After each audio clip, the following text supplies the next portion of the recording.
haddaba waxaa istuudiyaha ila jooga caawa maxamed xaaji ingiriis oo arumaha gobolkaasi aad ula socda maxamed ku soo dhawow BBC-da maxamed madaxweyne cusub baa la doortay madaxweynihii horena ku meel gaadh buu haween ognahay maxaad ka filaynaa madaxweynahan cusub inuu ku soo kordhiyo markaad eegto xagga nabadgelyada iyo dib u heshiisiinta siyaasadeed gobolkaasiba maxamed bidaan aad u mahadsan tahay Mustafa waa ninaan isnaqaano si professional iyo intellectual labadaba nin aqoon-yahana weyn mutacalimiinta gobolka ugu waaweyn kamid ah ayuu ahaa muddo dheerna ka soo shaqeeyay gobolka ka hor intuusan u wareegin UN-ta waxaan filaynaa waxa ugu weyn uu sameyn doonaa inay tahay horta sidii loo abuuri lahaa gobolka looga abuuri lahaa xasilooni siyaasadeed nabadgelyada loo dejin lahaa xasaradihii dhacay loo qaboojin lahaa wuxuu dhaxlayaa xaalad aad iyo aad u adag oo ay adkaanshaheedu aad u fara badan yahay waxaa ka mid ah dadkii oo aad u kala qaybsan gobolkii ku kala qaybsan qabiil ku kala qaybsan siyaasad nabadgelyadii oo meelaha qaar faraha ka baxday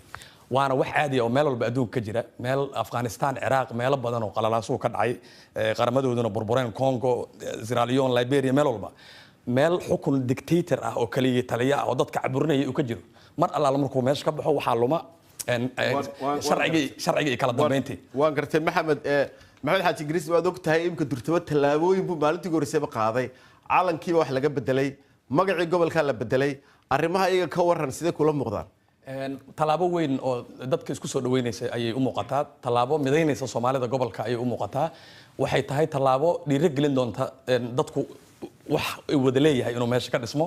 oo dadka Soomaalida gobolka ku nool ay u wada arkayaan waxay isla leeyihiin national belonging wax qarannimo ay ku wada midaysan yihiin laba week ka hor usbuuc ayay ahayd markii si public la aniga laftirkayga aan u qoray in gobolka Soomaalida Itoobiya yahay gobolada Itoobiya oo dhan gobolka xisbigiisa la raaciyo Itoobiya Soomaalida Itoobiya halka gobolada kale aysan saa jirin waan gartay waxaan ku soo gabagabeynay maxamed doorasho leeyahay waxay dhacaysaa 2020ka miyo mustaqbalka sideeba kula muuqdaa doorashadaas inay dhacayseen kale doorashada dhacaysa waxay ka dhacaysaa gobolada Itoobiya oo dhan wax gobolka kaliya saameyn ku leh ma aha waxay qayb ka tahay dadaalada iyo isbedelada uu la yimi